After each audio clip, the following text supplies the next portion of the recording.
It became a vision quest. On the third day of a fast, I received an email from a friend with a suggestion for a ritual. I had lost 2 homes, unable to afford them, was about to return from Vancouver to Toronto without a job or a house awaiting me and my children. I went out, and this is from writing at the time. The land around the edges of the lake is more or less untouched.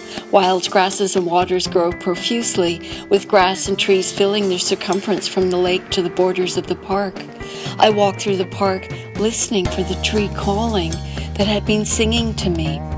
A friend, a pre-Raphaelite lady of letters, a green witch, had written, "I would ask that you find a sacred place, specifically by a tree, and especially near water. Take a strand of your hair and tie it to the tree's branch in offering of using this sacred space. With every fiber of your being, express to the universe your need of guidance and what it is you must do to fulfill your gift. Do not do this out of desperation, but out of necessity and in recognition that now is the time for you to fulfill the task of your gifts. You came here to fulfill your gift and somehow have been sidetracked, which is very easy to do in this material world.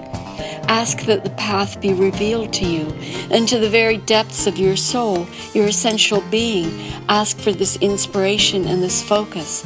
My sense is that the universe is calling to you and is desiring of this focus from you, this connection."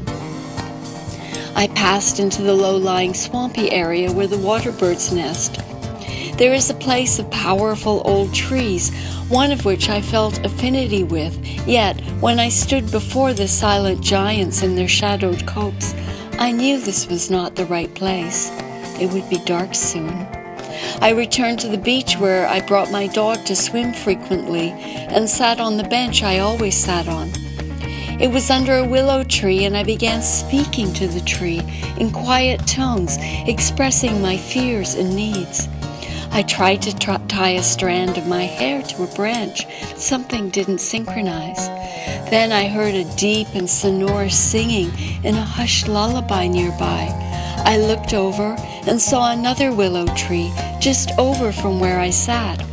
Standing against it, the whole side of my body resting on the bark itself, I felt as if I was with an ancient mother. I felt protected and cared for and part of some great earthly wisdom that had existed through the ages. I stood for a long time, resting against the willow's massive trunk before I pulled a thin branch down and tied a strand of my hair around it. For an hour in the darkening night I stood, gazing at the rippling lake, the scattering clouds that revealed and concealed the bright moon, its liquid light, telling the tale of my life, asking for guidance, clarity, understanding of the path ahead, which way to go, what I was to do. I placed my needs at the altar of the tree. I sang my song of need to the stars. I felt cradled, loved for that hour, away from the world, away from the pressures of time and money. I found grace. Huge tumbling forces were at work in my life. If only I could survive their rampages. And I returned to Toronto. I was staying with friends.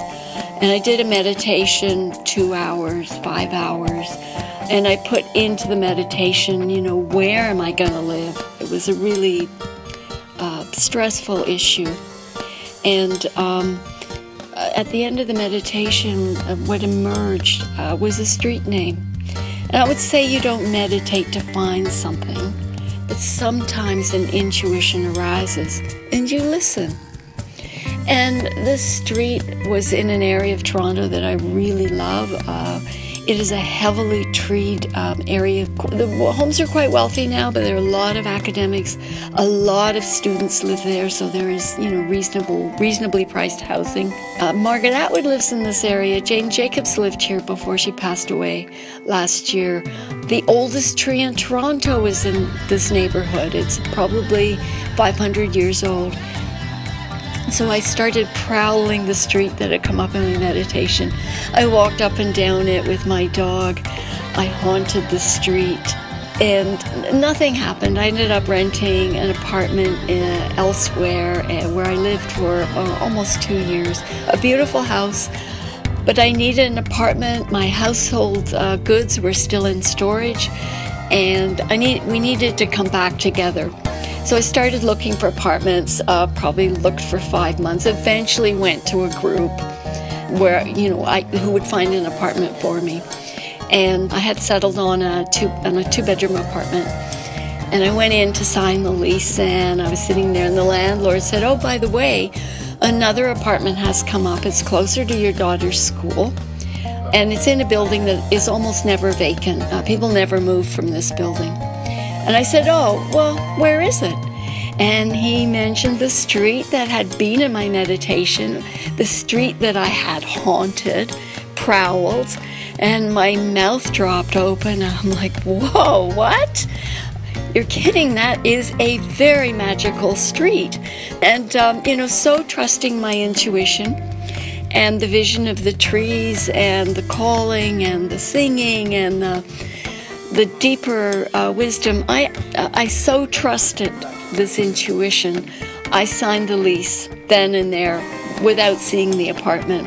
And of course, the next day when my daughter and I went, we were absolutely delighted. A beautiful apartment. We've been here 4 years. And on this street, there are 3 trees whose energy is very magnetic. Their trunks are filled with warm, curving energy. Their boughs with understanding.